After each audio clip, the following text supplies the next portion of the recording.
20. Whatever formula is deduced for projectile motion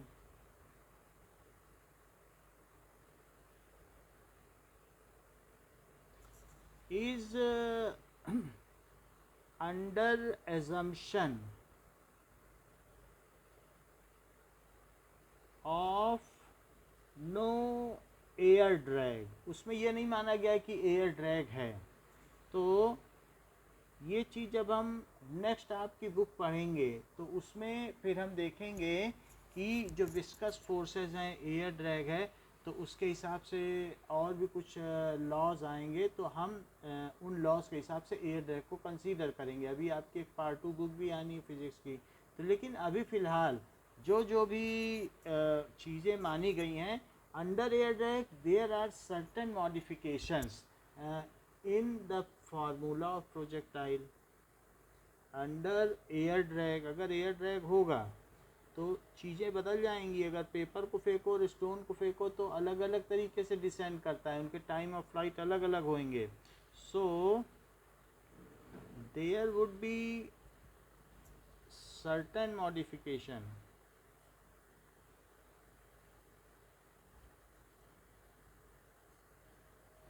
in formulas. फिलहाल हमने ये बात देखी थी कि अगर कोई चीज़ कहीं से प्रोजेक्ट की जाती है और उसे यू स्पीड से फेंका जाता है और थीटा एंगल पर फेंका जाता है, तो ये बात हमने देख ली थी कि टाइम ऑफ फ्लाइट क्या होगा, 2u साइन थीटा बाई जी, जिसमें से आधा टाइम उसको यहाँ तक पहुँचने में लगेगा u साइन थीटा बाई जी, और आधा टाइम फिर यहाँ से यहाँ तक आने में लगेगा, आधा पाथ में आधा, आधा पाथ में आधा। इसी तरीके से जो हाइट होगी वो you square sine square theta by 2g होगा, कि ये जितनी हाइट अटेन करेगा तो ये इस हाइट का है।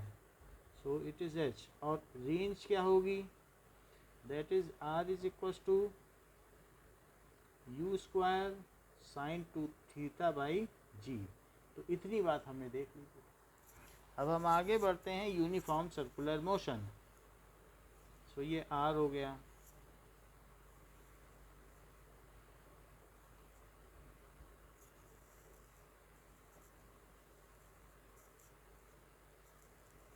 ना uniform circular motion, if any object moves in a circular path, if any object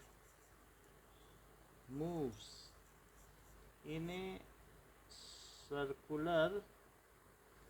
circular path है, सर्कुलर तो होगा तो प्लेनर तो होगा ही, path with constant speed,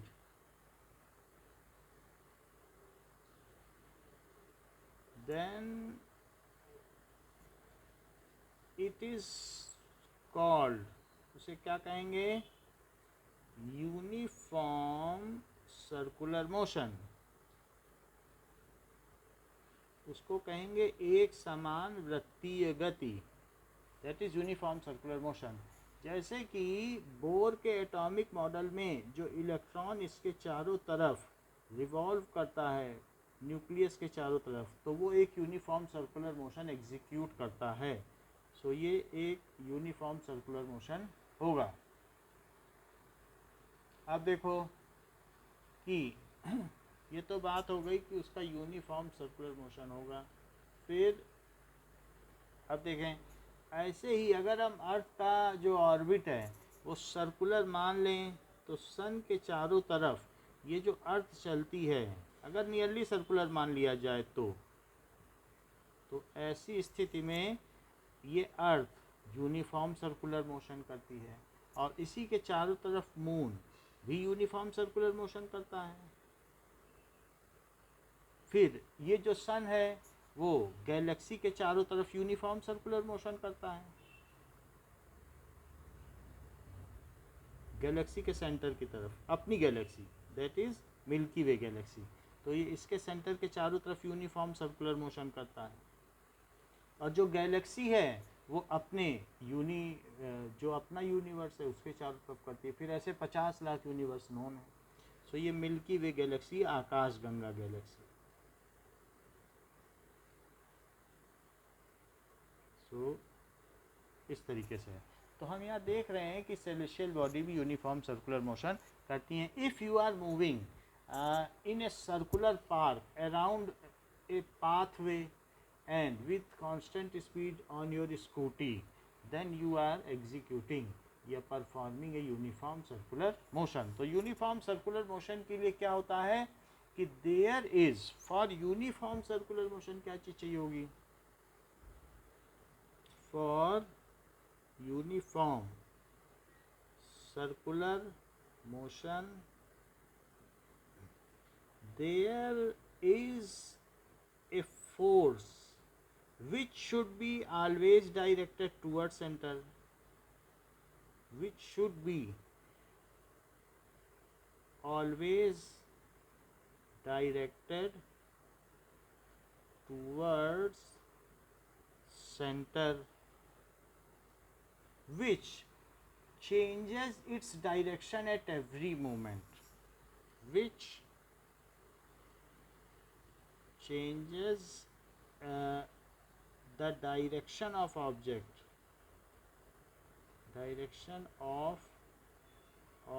at every moment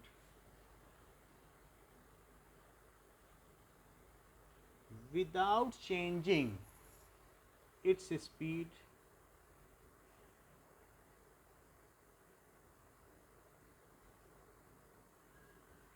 कहने का मतलब है कि अगर अर्थ को सन के चारों तरफ घूमना है तो सन इसे अट्रैक्ट करता रहे ग्रेविटी से। अगर इलेक्ट्रॉन को न्यूक्लियस के चारों तरफ घूमना है तो एक तरीके का अट्रैक्शन फोर्स होना चाहिए। ये माइनस है प्लस है तो इलेक्ट्रोस्टैटिक अट्रैक्शन फोर्स होना चाहिए, क्योंकि अपोजिट चार्ज में अट्रैक्शन होता है।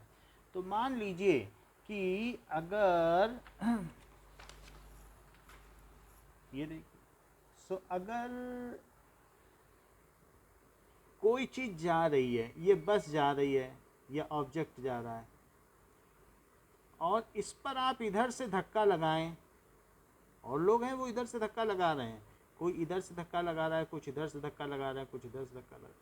अच्छा, जो इधर से इसको धक्का लगा रहा है, the person who is pushing bus just from behind in a straight way, तो उसका पूरा कंपोनेंट इधर लगेगा F1 का, लेकिन F2 का पूरा फोर्स नहीं लगेगा।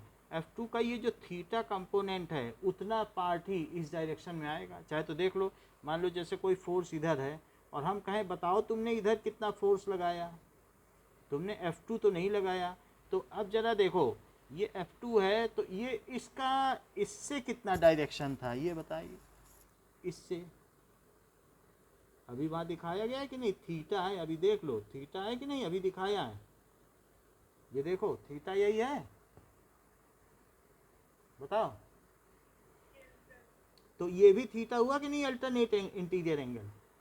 तो हम कहेंगे कि भाई अपना प्रोजेक्शन तो बताओ कि तुम्हारा प्रोजेक्शन किधर है, इधर की ओर क्या शेडो बन रही है, क्या छाया बन रही है, या कंपोनेंट क्या है। तो अगर F2 इधर है, F2 इस साइड है, F2 किधर है, इधर, वो बस की तरफ तो नहीं है, तो बताओ F2 का इधर कितना कंपोनेंट हुआ।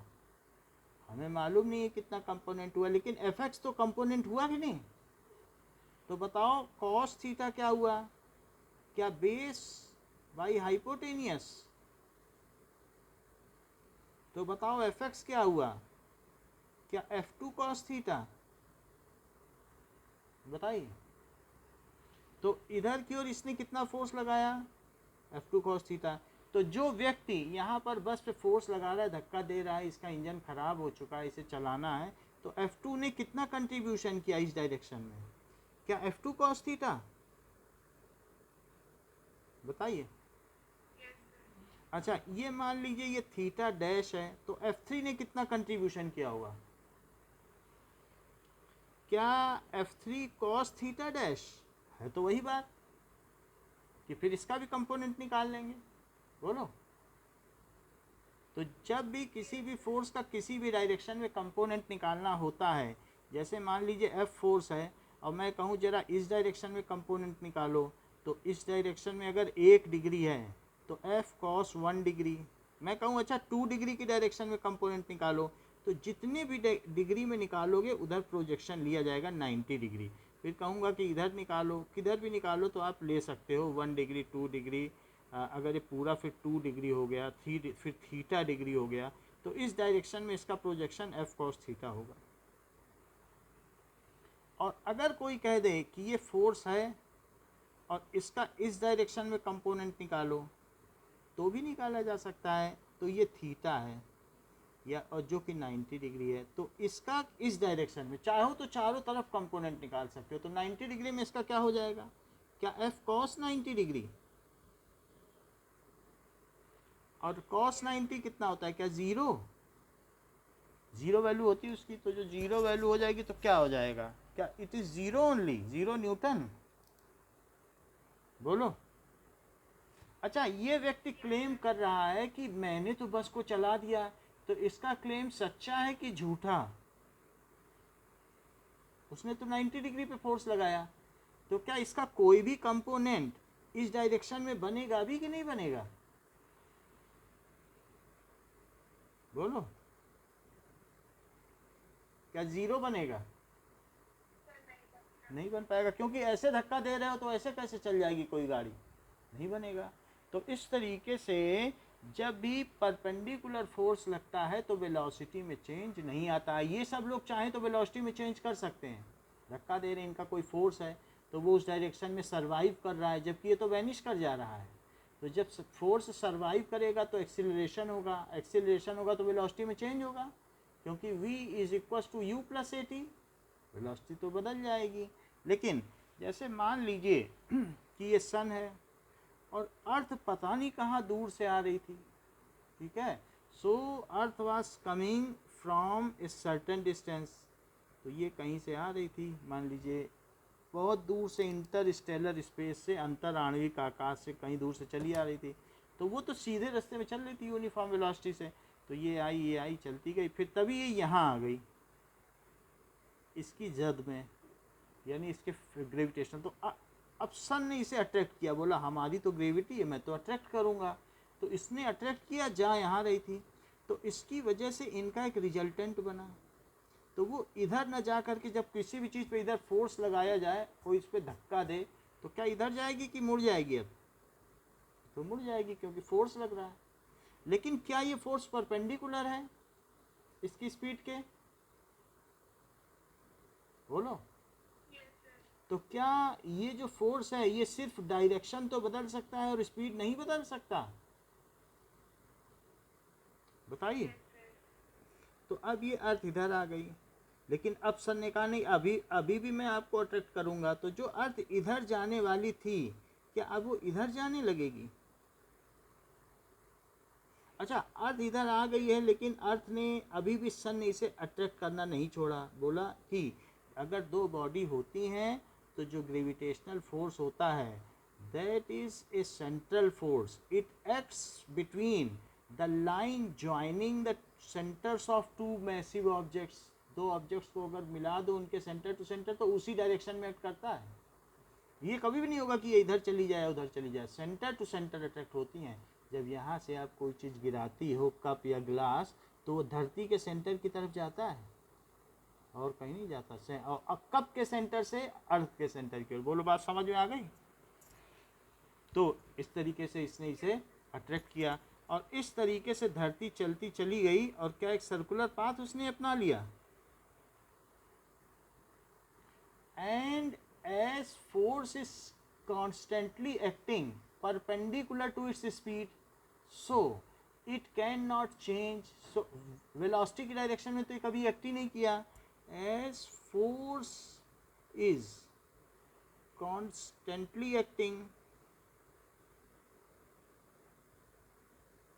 ठीक है, perpendicular to speed, so it's no component, इसका कोई भी घटक कंपोनेंट विल सर्वाइव,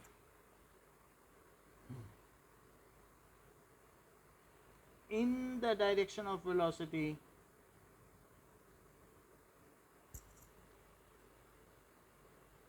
तो जो भी है वेलोसिटी के डायरेक्शन, वेलोसिटी भी है जहाँ भी वो जा रही है वो उसकी वेलोसिटी है, ठीक है। सो इसलिए speed remain unchanged but direction always changed. Velocity के दो कंपोनेंट हैं, कौन कौन से हैं?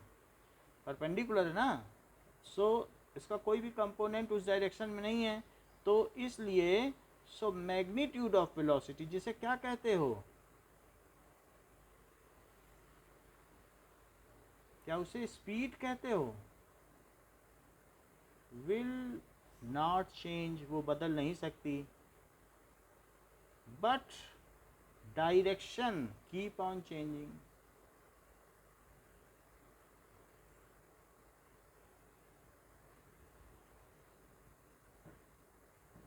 अच्छा, क्यों ऐसा मैं क्यों कह रहा हूँ? क्योंकि वेलोसिटी इधर है, और क्या ये जो फोर्स डायरेक्टेड है ये सेंटर की ओर डायरेक्टेड है? As the force is always directed towards center, to keep a body in a uniform circular, force must be directed always towards center to keep on changing its direction, and such force is called centripetal force, and the associated acceleration is called centripetal acceleration. To make a body to move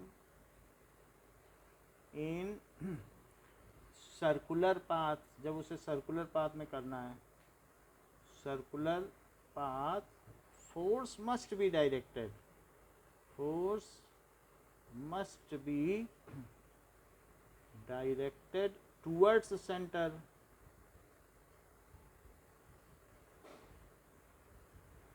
at all the time. इस तरीके के force को कहते हैं centre seeking force, क्योंकि वो केंद्र की ओर उन्मुख है, center seeking force. Force must be directed towards center, such force is called, ठीक है, सेंट्रीपिटल फोर्स, सेंट्रीपिटल फोर्स कहते हैं। तो centripetal force is always needed to keep a body in a circular motion. In solar system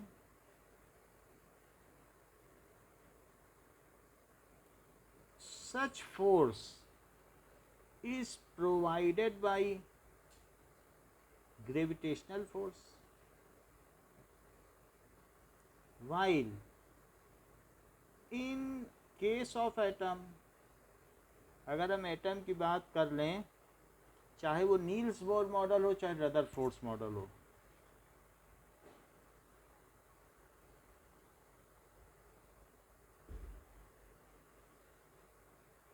क्योंकि इन दोनों के model में electron घूमता है, तो while in case of atom this force is electrostatic, of electrostatic nature, this force is of electrostatic nature.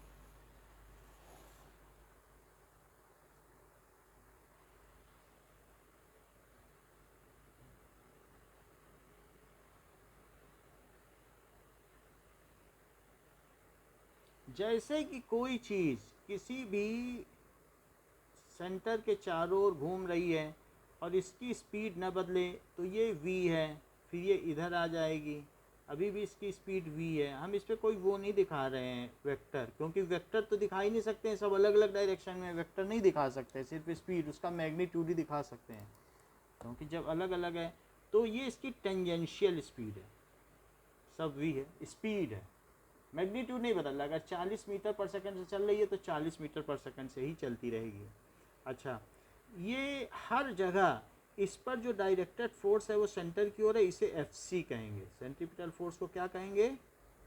FC. ये हो गया। एंड एफ क्या होता है? अगर इसका मास m है तो ये क्या कहा जाएगा? That is it is equals to ma, क्योंकि ये तो सेकंड लॉ ऑफ मोशन है। सो न्यूटन का second law of motion, the acceleration associated with centripetal force या uniform circular motion is called centripetal acceleration. The acceleration which is center seeking, which is center seeking means directed towards center.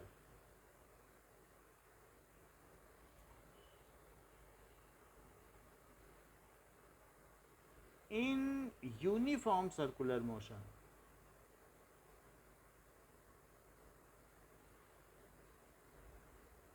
is called, उसे क्या कहेंगे, centripetal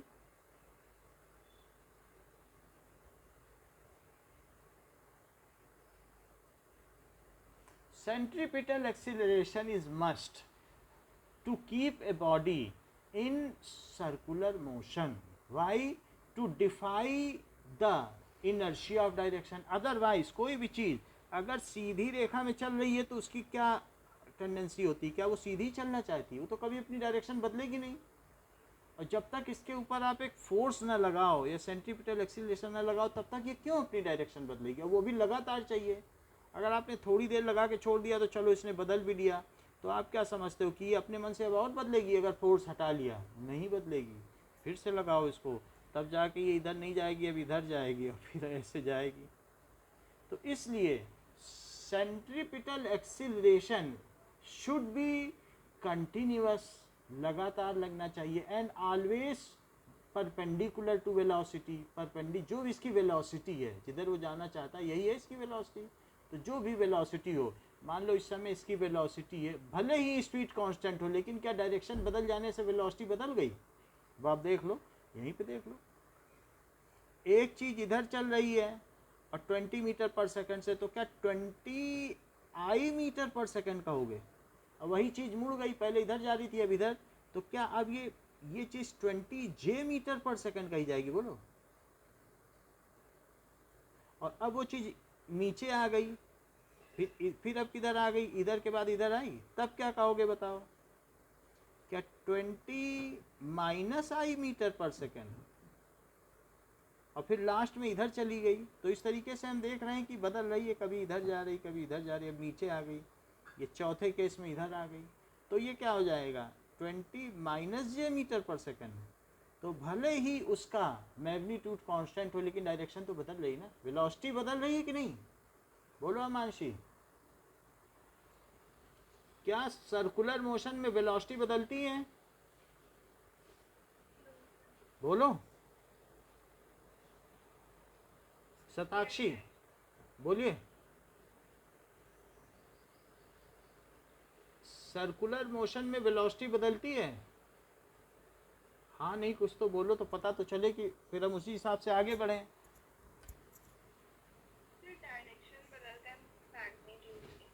तो velocity बदलती, जो हम पूछ रहे हैं वो बता दीजिए। वो ठीक है जो आप जानती हैं, उसका हम सम्मान करते हैं। वेलोसिटी बदलती है कि नहीं ये बताओ। हाँ वही पूछ रहे हैं, क्या सर्कुलर मोशन में एक्सीलरेशन बदलता है?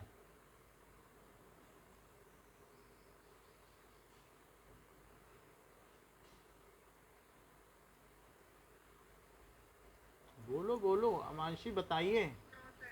ये अच्छा बताया आपने, क्योंकि आप इस बात को भली भांति जानती हैं कि सर्कुलर मोशन में कभी इधर था एक्सीलरेशन, फिर इधर हो गया, तो आपने कहा अरे ये तो बदल गया। भाई आपने क्यों कहा बदला? क्योंकि आपको मालूम है ये सेंटर सीकिंग है, यही रीजन रहा होगा।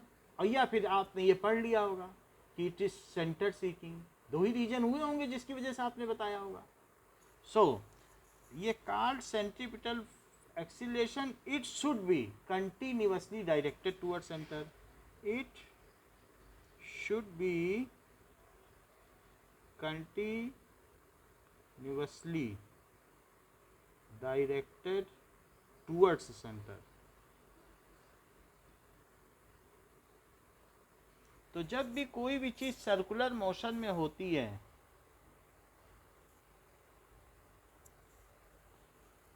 शताक्षी क्या स्पीड कांस्टेंट रहती है?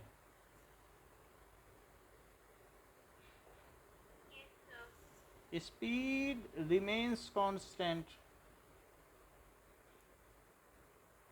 क्या मैग्नीट्यूड ऑफ एक्सीलरेशन कांस्टेंट रहता है?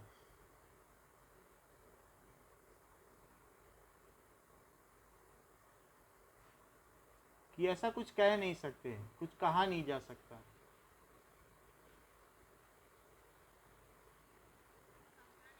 कहा नहीं जा सकता, वही चीजें पूछ रहा हूं। जैसे कि ये सन है और ये अर्थ मूव कर रही है, तो ये अर्थ है, तो इनके बीच जो लगने वाला फोर्स है वो क्या है? G mass of sun into mass of earth, और अपॉन क्या है? क्या इनके बीच की जो दूरी है दैट इज 1.496 इंटू 10⁻11, 14,88,00,000 किलोमीटर। तो जो भी है 96 लाख किलोमीटर, तो उसके बीच की डिस्टेंस है, तो दैट इज डी स्क्वायर। अच्छा, फोर्स क्या होता है? क्या एम ए होता है? और यहाँ मास ऑफ ऑब्जेक्ट क्या है? क्या mass of object mass of अर्थ है, क्योंकि यही घूम रहा है। बताओ। तो मास ऑफ अर्थ ये लिख लिया M A, F is equal to M A लिखा, इधर सेकंड लॉ लगाया और इधर न्यूटन का ही ग्रेविटेशनल लॉ लगाया। देखो कैसा संयोग है, एक तरफ न्यूटन का सेकंड लॉ लग रहा है, दूसरी तरफ न्यूटन का लॉ ऑफ ग्रेविटेशन लग रहा है, सब कुछ न्यूटन का ही लग रहा है। एम एस एम ई अपार इनके बीच की डिस्टेंस डी स्क्वायर, तो एम ई से एम ई कट गया, तो एक्सीलरेशन क्या हो गया? क्या G M S by D square, ये ए सी हो गया। अच्छा, ये जी क्या हो गया? 6.67 इंटू 10⁻⁻11 यूनिवर्सल ग्रेविटेशनल कांस्टेंट। सन का मास कितना हो गया? 30। डिस्टेंस कितनी होती है मानसी सन और अर्थ के बीच की? ऑर्बिटल रेडियस बताइए।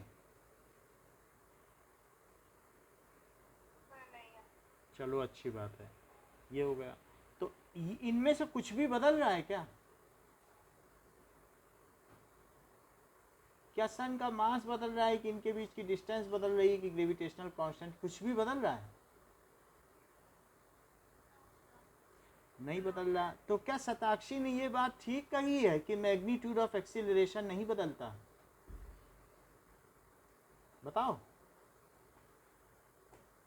हाँ नहीं तो बोलिए। तो सही कही, वही चीज मैं पूछ रहा हूँ।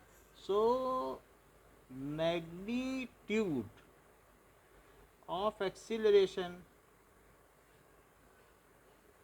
कांस्टेंट। क्या शताक्षी का ये कहना ठीक है कि एक्सीलरेशन रिमेन्स कांस्टेंट, कि गलत?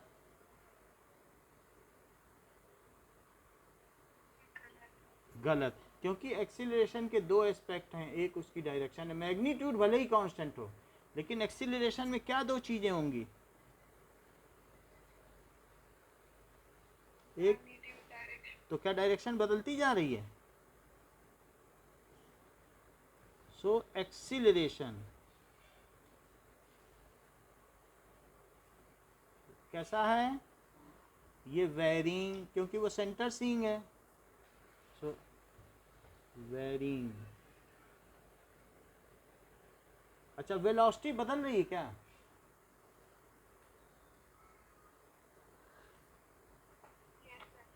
चलो अच्छी बात है, वेलोसिटी चेंजेस। फोर्स बदल रहा है क्या?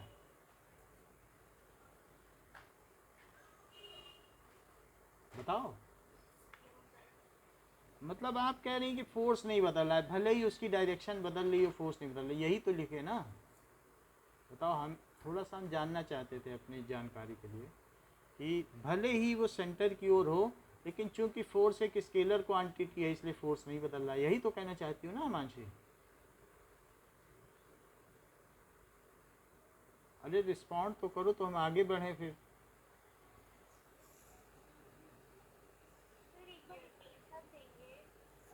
हाँ बताइए मानसी, फोर्स बदल रहा है कि नहीं?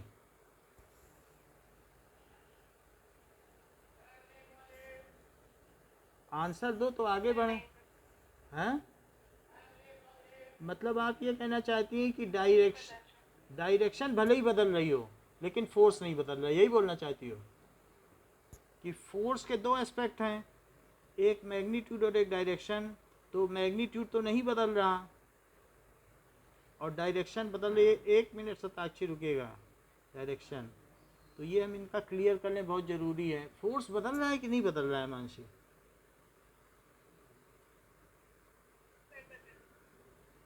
बोलो तेजी से, तो बोलो, थोड़ा सुनाई पड़ जाए हमको भी। हाँ बदल रहा है ना, तो वही तो अभी हमें पहले लगा था कि आप बोले नहीं बदल रहा है। Force changes. हाँ अब बोलो सताक्षी, क्या पूछ रही हो?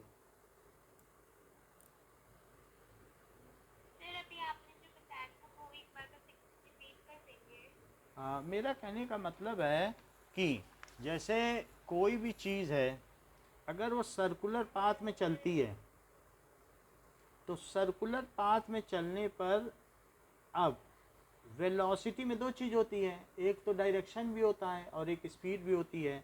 तो जब हम इसकी बात करेंगे तो ये चेंज होगा, और सिर्फ मैं v की बात करूँगा तो नहीं चेंज होगा। बोलो ठीक है? अगर मैं इसकी बात करूँगा तो क्या चेंज होगा? और जब सिर्फ मैग्नीट्यूड की बात करूँगा तो, और मैं इसकी बात करूँगा तो चेंज होगा क्या?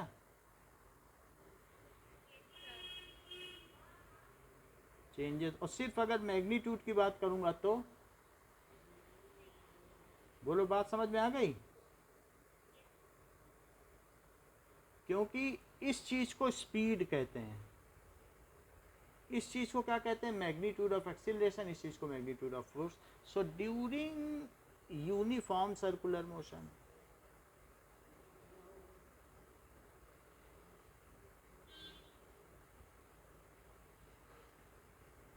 सो ड्यूरिंग यूनिफॉर्म सर्कुलर मोशन क्या होता है कि force always act perpendicular to velocity, so the magnitude of velocity does not change. हमेशा, चाहे वो कहीं पर भी चला जाए, ये वेलोसिटी तो टेंजेंशियल है ना of the circular path. Velocity कैसी है?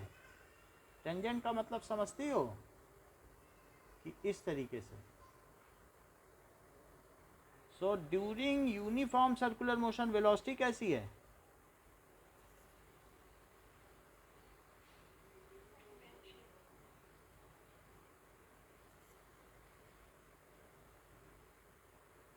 velocity is tangential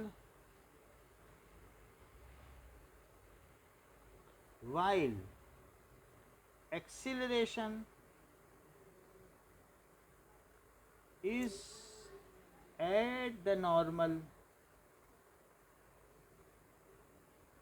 और centre seeking. Centre seeking, tangent के जो चीज़ परपेंडिकुलर हो जाए और सेंटर की तरफ जाए उसे क्या नॉर्मल कहते हैं?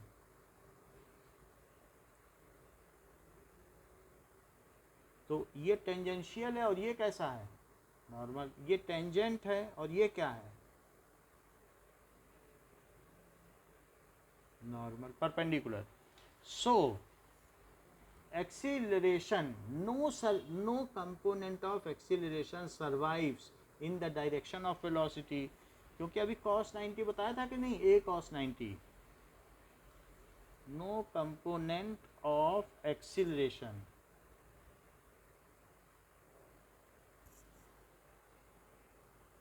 survives in the direction of velocity, in the direction of velocity।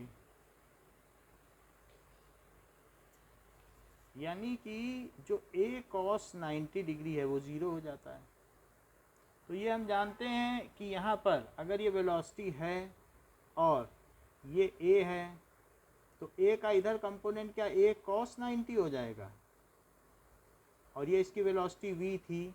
तो बताओ v क्या होता है? क्या u प्लस 80 जब ए ही 0 हो गया तो क्या वी यू के बराबर नहीं हो गया? ए cos 90 तो 0 है, तो बोलो वेलोसिटी बदलेगी? बताइए। चीज़ ना समझ में आए तो पूछ लो, और भी तरीके हैं बताने के। कहीं कुछ ना समझ में आए तो पूछ लिया करो, फिर उसको हम अलग तरीके से बता देंगे। जहाँ जो ना समझ में आए वहीं का वहीं क्लियर करो। तो मानसी समझ में आई बात कि नहीं आई? बताओ। मानसी तो बताती नहीं है, तो कैसे चला जाए बात? समझ में आया? चल। No component of acceleration in the direction of velocity, so speed does not change. Speed does not change. अच्छा, अब हम आगे बढ़ते हैं। ये तो सब इधर उधर की बात हो गई, अभी हमने असली कोई बात ही नहीं की है। तो a formula for uniform circular motion. सो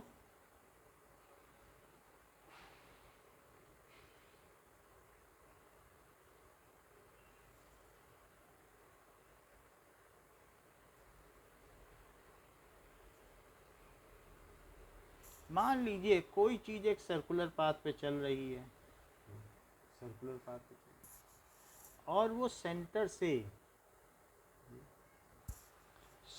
से अब इसकी कुछ ना कुछ वेलोसिटी होगी, और सेंटर पर ही मैं खड़ा हूँ। तो अगर सेंटर पर मैं खड़ा हूँ तो क्या पोजीशन वेक्टर आर हो जाएगा? भाई जहाँ हम खड़े हैं वहीं से तो सारी पोजीशन लेंगे, और ये इसकी इनिशियल वेलोसिटी v है, लेकिन सेंटर की तरफ इस पर एक एक्सीलरेशन लग रहा होगा। तो एक एक्सीलरेशन लग रहा होगा जिसे AC कहते हैं, वो डायरेक्टेड टुवर्ड सेंटर है। तो अगर किसी भी चीज़ पर धक्का लगे सेंटर की ओर तो क्या उसकी बार बार डायरेक्शन बदलती चली जाएगी, जैसे अर्थ में हुआ था? तो अब थोड़ी देर बाद ये देखा गया कि इसकी वेलोसिटी हो जाती है v डैश। v डैश क्यों हो जाती है? क्योंकि डायरेक्शन बदल गई तो वेलोसिटी बदल गई।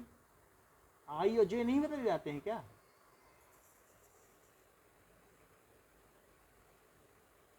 ये हो गई।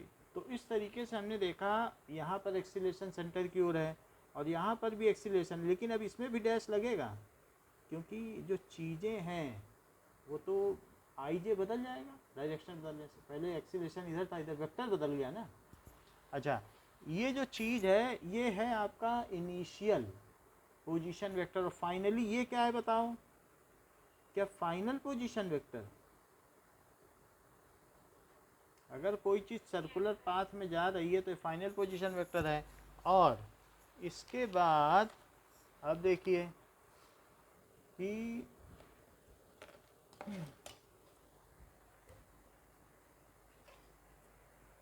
इसका ऑब्जेक्ट का डिस्प्लेसमेंट हो गया, ये डिस्प्लेसमेंट हो गया।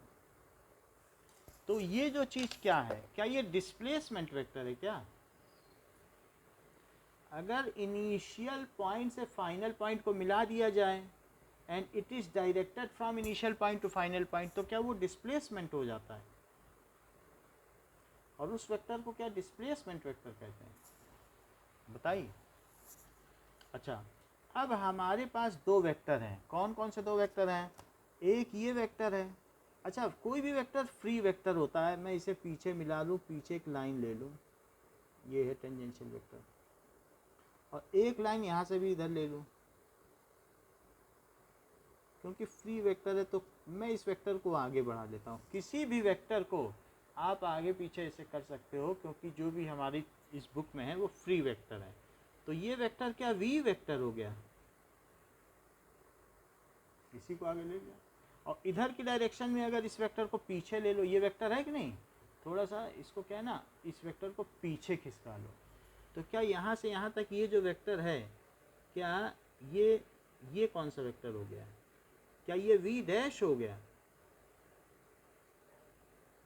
बताओ। अच्छा, ये एंगल क्या थीटा हो गया? और ये क्या 90 डिग्री है? क्योंकि हमेशा जो सेंट्रीपिटल फोर्स है वो वेलोसिटी टेंजेंशियल ये नॉर्मल है, तो क्या ये 90 डिग्री हो गया?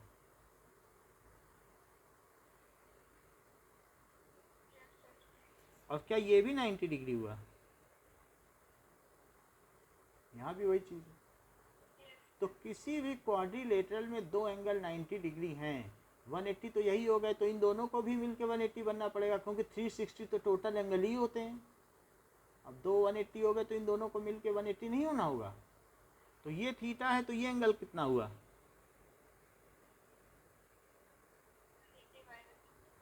180 डिग्री माइनस थीटा। लेकिन ये दोनों एंगल तो लीनियर पेयर हैं, तो ये 180 माइनस थीटा, तो ये कितना हुआ?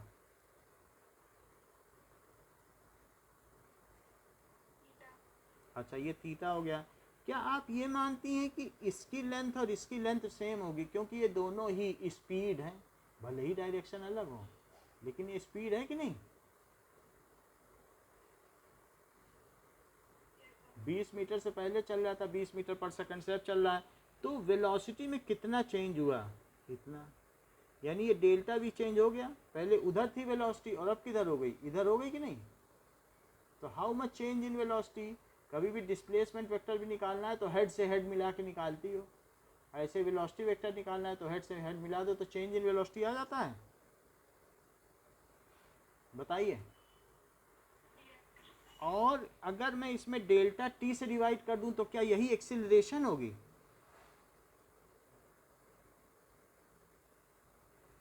और ये जो एक्सीलरेशन होगी, क्या ये सेंटर सीकिंग होगी? क्या सेंटर की ही तरफ आ गई है? देख लो। तो ये बात हो गई। अब आप मुझे एक बात और बता दें, आपने बहुत अच्छी अच्छी बातें आज हमें बताई हैं, मुझे कुछ चीज़ें आपसे और सीखनी है कि क्या ये लेंथ इसके इक्वल है? बताओ। और ये लेंथ इसके इक्वल है क्योंकि स्पीड दोनों की बराबर है। और क्या बीच का एंगल भी सेम है?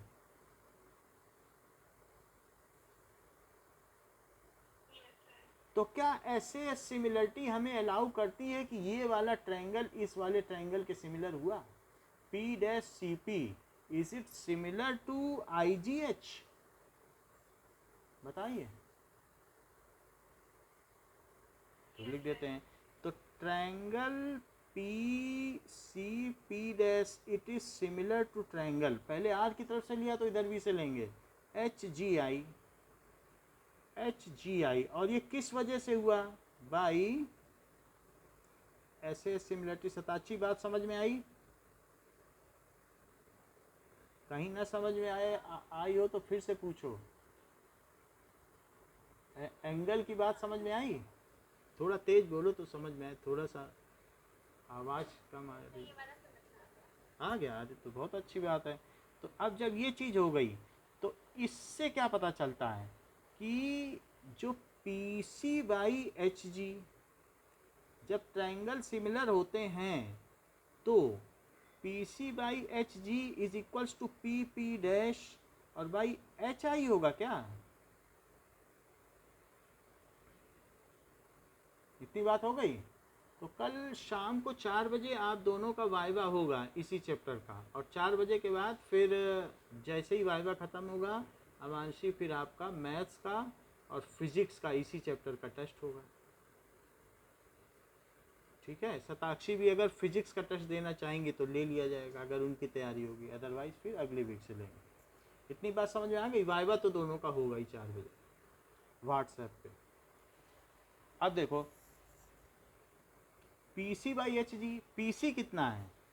क्या आर है? और एच जी कितना है? क्या डेल्टा आर है?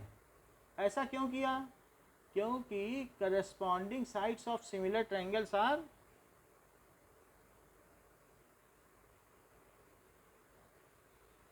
sides of similar triangles are proportional। तो वो प्रोपोर्शनल होते हैं तो प्रोपोर्शनल कर दिया। This by this is this by this कर दिया। तो अब जरा देखो कि दिस बाई दिस, तो पी पी डैश क्या है बताओ? बी पी डैश क्या डेल्टा आर है? फिर से देखो, P C by H G ठीक नहीं लिखा, एच जी कितना है, एच जी की वैल्यू वी है, और पी पी डैश क्या है, पी पी डैश क्या ये डेल्टा आर है, अच्छा तो एच आई कितना है, क्या वही डेल्टा वी है, अच्छी बात है। तो यहाँ तक आपने पढ़ लिया, अब आप बुक में मिलाइए, तो बुक में आपको ये बात दिखती है क्या 80 नंबर पेज पे जो हमने की है। यहाँ पर अब आप देख लें तो डेल्टा वी क्या हुआ जरा देखें तो आर डेल्टा वी इज, इसका इससे मल्टीप्लाई, इसका इससे मल्टीप्लाई, तो वी डेल्टा आर, तो डेल्टा वी क्या हो गया, क्या it is V by R into delta R हो गया, बताओ, इसको उधर ले गए थे, इसको उधर ले गए थे, फिर ये इधर ले आए, यहाँ तक ठीक है। अच्छा अब आगे की बात करो कि अगर मैं दोनों तरफ dividing by delta T to both side, dividing by delta T to both side and taking limit delta T tends to zero, हम चाहते हैं सब चीज़ें इंस्टेंटेनियस आए, एक्सीलरेशन भी हर पल बदलता हुआ है, तो हमें तो इंस्टेंटेनियस चाहिए। तो पहले तो मैं ये कर रहा हूँ कि दोनों तरफ डेल्टा टी से डिवाइड कर रहा हूँ, बाएं पक्ष में और दाहिने पक्ष में v बाई आर, और लिमिट लगानी ये डेल्टा टी से कर रहा हूँ, तो एक पहले मैंने डेल्टा टी से डिवाइड किया, अब दोनों तरफ लिमिट ले लूँ क्या, कि वैल्यू बहुत छोटी है, यानी मैं एक इंस्टेंटेनियस के टर्म्स में जाना चाहता हूँ, तो v, फिर यहाँ भी लिमिट लो, लिमिट ले सकते हो, फिर जो चीज़ें लिमिट के दायरे में नहीं आती वो बाहर आ जाती हैं, लिमिट ले लो पहले।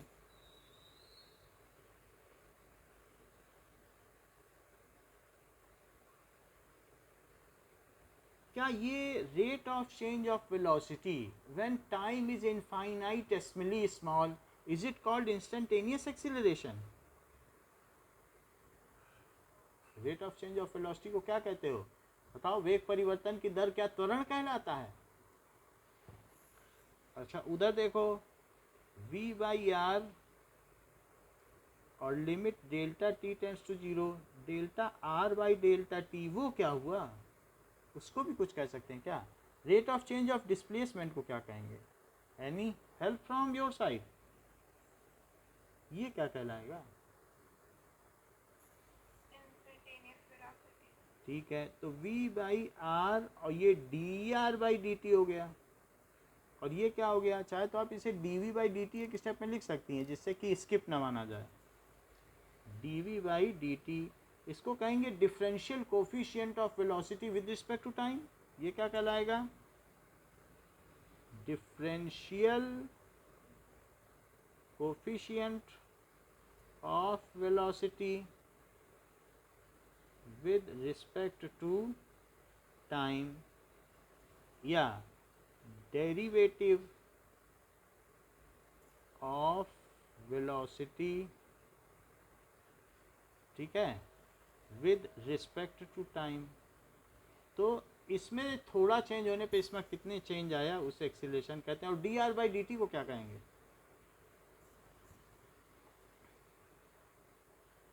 क्या वी कहेंगे? Rate of change of displacement, instantaneous velocity, differential coefficient of R with respect to time, कि थोड़े से टाइम परिवर्तन से कितना डिस्प्लेसमेंट हुआ या पोजीशन में चेंज हुआ।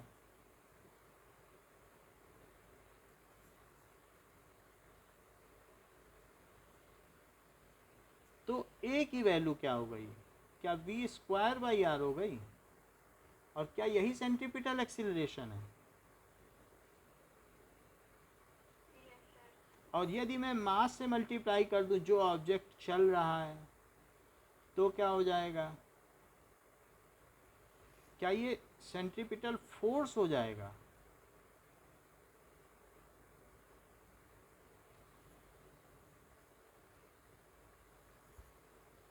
तो ये दोनों डेफिनेशन समझ में आ गई हैं आपको, दोनों फार्मूला बताओ।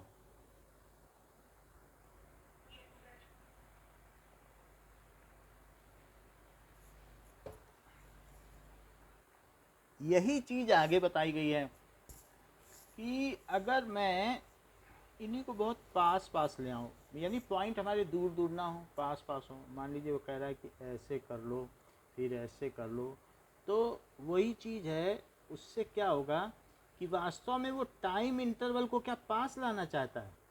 कह रहा है डेल्टा थीटा, लोग ऑब्जेक्ट करने लगेंगे, कहेंगे अरे आप तो डेल्टा थीटा बहुत ज़्यादा ले रहे हो, ऐसे इंस्टेंटेनियस हम थोड़ी ना मानेंगे, और पास लाओ हमने जैसे लाया।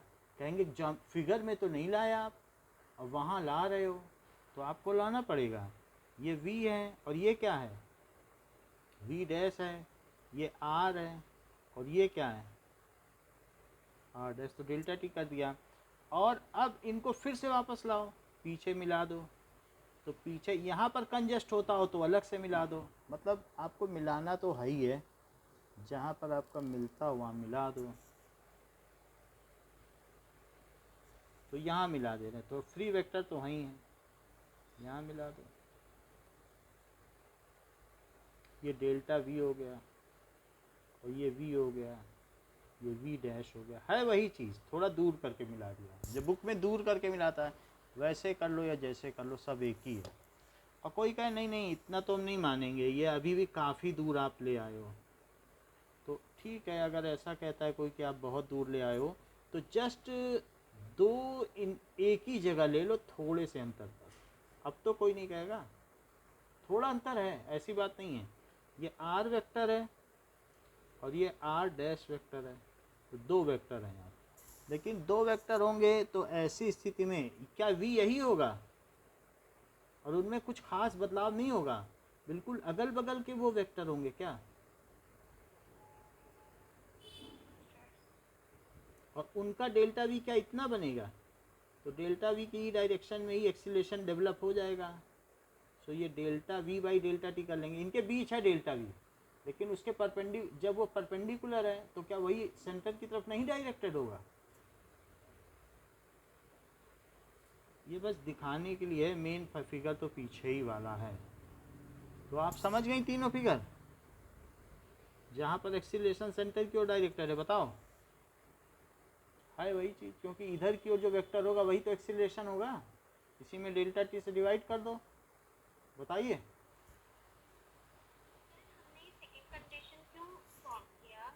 ये इसलिए क्योंकि इतना थोड़ा सा हमें चेंज करना है कि टाइम ड्यूरेशन बिल्कुल कितना हो जाए, टाइम ड्यूरेशन भी इनफाइनाइटेसिमली स्मॉल हो जाए। जैसे कि अगर मान लीजिए कोई चीज़ इक्वल डिस्टेंस अगर इक्वल टाइम में कवर करती है, तो क्या उसे यूनिफॉर्म मोशन कहेंगे। जैसे ये देखो, अगर कोई ये है अमांशी, मान लीजिए 1 घंटे में 1 किलोमीटर चलती है, और फिर बिल्कुल उसी डायरेक्शन में 1 घंटे में 1 किलोमीटर चलती है, और फिर उसी डायरेक्शन में 1 घंटे में 1 किलोमीटर चलती है, तो क्या आप अमांशी की मोशन को यूनिफॉर्म मोशन कहेंगी या नहीं।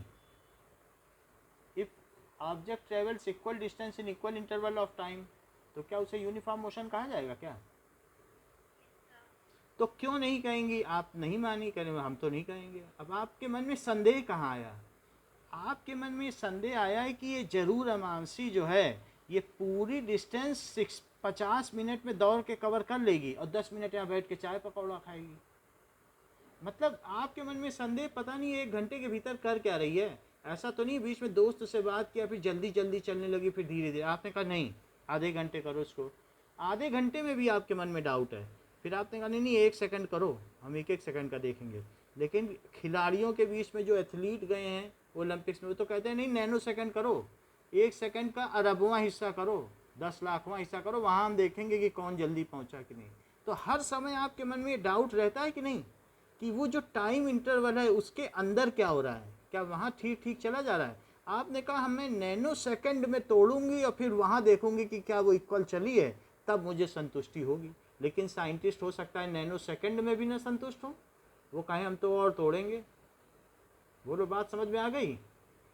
वाई द इंस्टेंटेनियस स्पीड की कंडीशन, क्योंकि 1 सेकंड भी आपकी स्कूटी चली उतने में भी स्पीडोमीटर की नीडल फ्लक्चुएट कर जाएगी। 1 सेकंड बहुत होता है कि वहीं रुकी रहेगी, लॉक कर लोगी।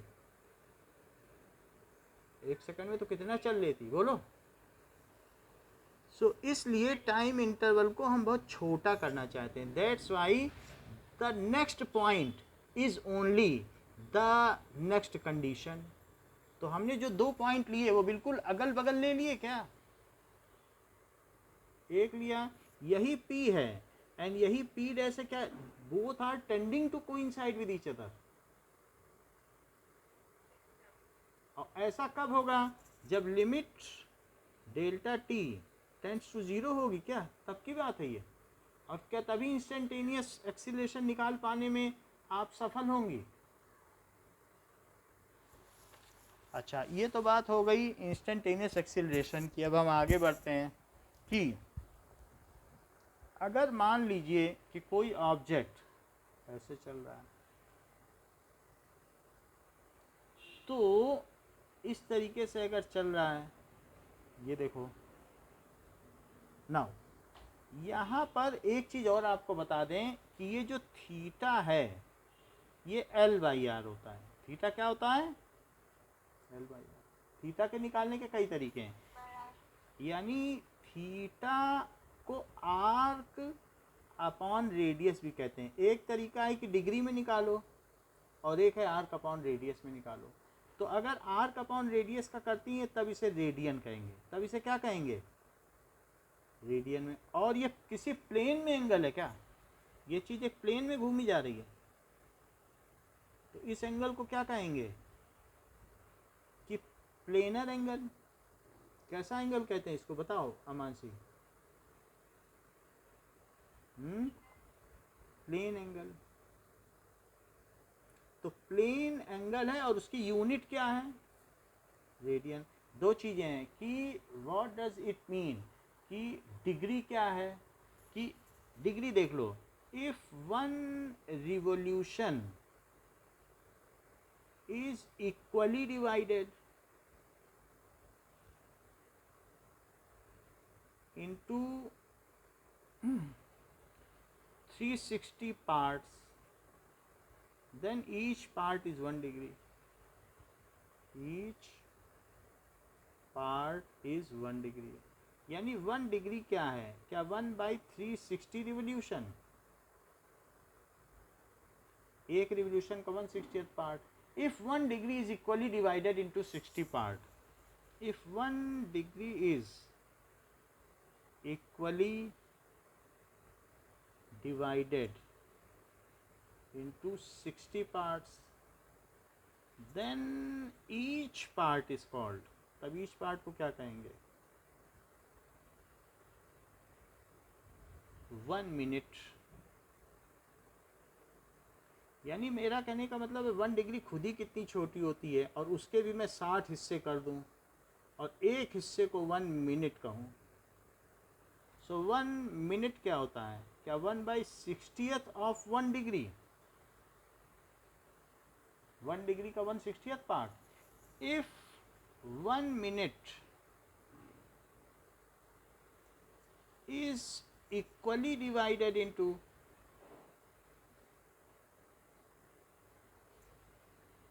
60 parts, then each part is called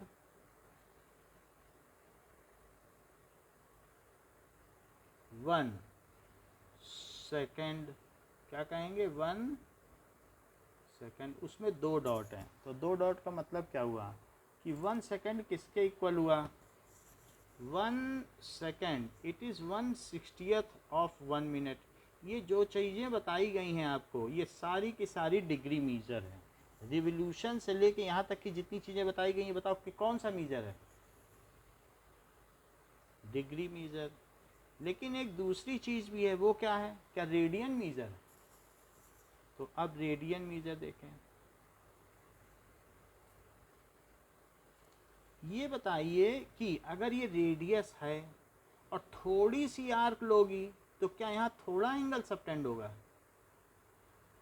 और बड़ी आर्क ले लोगी तो क्या होगा? क्या ज़्यादा एंगल सबटेंड होगा? इसका मतलब है एंगल इस बात पे डिपेंड करता है आर्क की लेंथ क्या है। तो इसलिए हम ये चीज़ कहते हैं कि theta is equals to, theta क्या है? Arc upon radius, arc upon radius. तो आर्क को क्या एल कहेंगे और रेडियस को आर, लेकिन ऐसा करने से तो इनके मीटर और मीटर कैंसिल हो जाएंगे और ये यूनिट लेस हो जाएगा। सो ये जो भी वैल्यू आएगी वो क्या कहलाएगी? रेडियन। मान लीजिए कि मैं अगर एक ऐसी आर्क लेता हूँ जो रेडियस के ठीक इक्वल है, जो रेडियस की लेंथ है उतनी ही आर्क की लेंथ है। अगर मान लो ये मैं 1 मीटर लूँ और ये भी 1 मीटर ले लूँ, तो ऐसे समय में यहाँ जो एंगल बनेगा वो 57 डिग्री बनेगा। सो ये जो थीटा, इसको थीटा कहते हैं। एंगल को क्या कहते हैं? थीटा एक ग्रीक वर्ड है जो आपकी बुक में पीछे दिया हुआ है। ये ग्रीक वर्ड है, ग्रीक लेटर है, अल्फ़ाबेट है।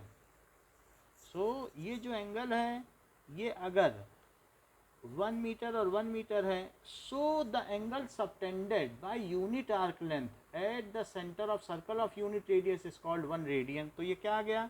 सिर्फ 1 आया, लेकिन फिर भी पहचान करने के लिए कि एक प्लेनर एंगल है, इसे रेडियन कहते हैं, या सिंपली से 1 RAD भी कहते हैं। So the ratio of arc length to radius of circle is called, उसे क्या कहेंगे? Planar angle, planar angle. It is angle subtended by that arc, subtended by इस आर्क के द्वारा जो सेंटर पे सबटेंड किया गया, subtended by that arc at centre of radius, centre of circle. फिर से समझो कि अगर L लेंथ है तो वो सेंटर R रेडियस के सेंटर पर जितना एंगल सबटेंड करती है उसे प्लेनर एंगल कहा जाता है। अगर L लेंथ की आर्क R रेडियस पर जितना एंगल सबटेंड करती है तो यहाँ प्लेनर एंगल क्या हुआ? थीटा क्या हुआ? क्या L/R हुआ? यह है। तो इट्स यूनिट इज रेडियन, इसकी यूनिट क्या है? रेडियन। तो 1 रेडियन क्या हुआ? अगर इन दोनों को 1 1 ले लो तो क्या ये 1 हो जाए? The angle subtended by, angle subtended by unit arc at centre of circle of unit radius. So theta की वैल्यू क्या हो गई? क्या 1 मीटर अपॉन 1 मीटर, L और R ये ले लिया, तो क्या ये 1 रेडियन हो गई? तो 1 रेडियन को अगर डिग्री में देखा जाए, ये छोटी मोटी डिग्री नहीं है, इट इज़ अप्रॉक्सीमेटली 57 डिग्री है। अब मिनट में कितनी पड़ती है अमांशी, याद है? चलो कोई बात नहीं, चलो अच्छी बात है। ये चीज़ हो गई 57 डिग्री, ये 1 रेडियन हो गई। अगर मान लें आर्क लेंथ इतनी बड़ी है, ठीक है, सो आर्क लेंथ अगर इतनी बड़ी है तो क्या हो जाएगा? मतलब इसे हम मिनट में भी लिख सकते हैं कि ये कितने मिनट है, कितनी डिग्री है। मैं आपको एग्जैक्टली बता देता हूँ, so that it is better for you to know. चलिए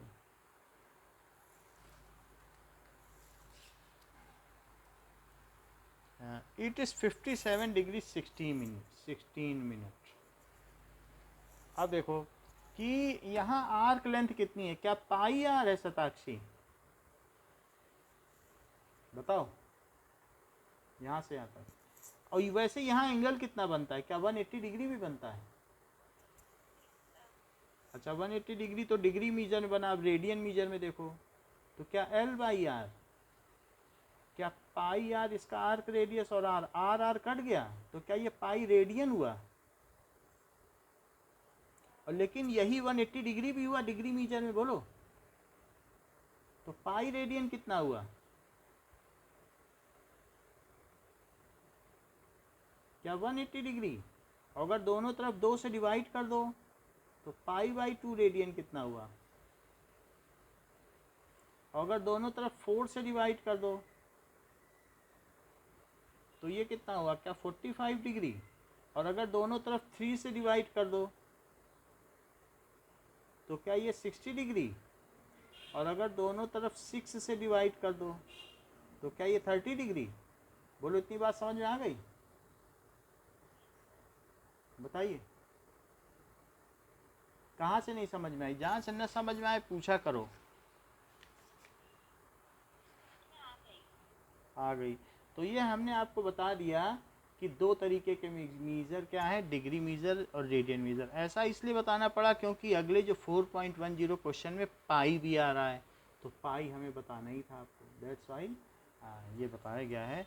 तो ये क्लास अभी वाली यहीं तक है, और अगली आमांशी आपकी मैथ्स की क्लास होगी 11:45। Thank you.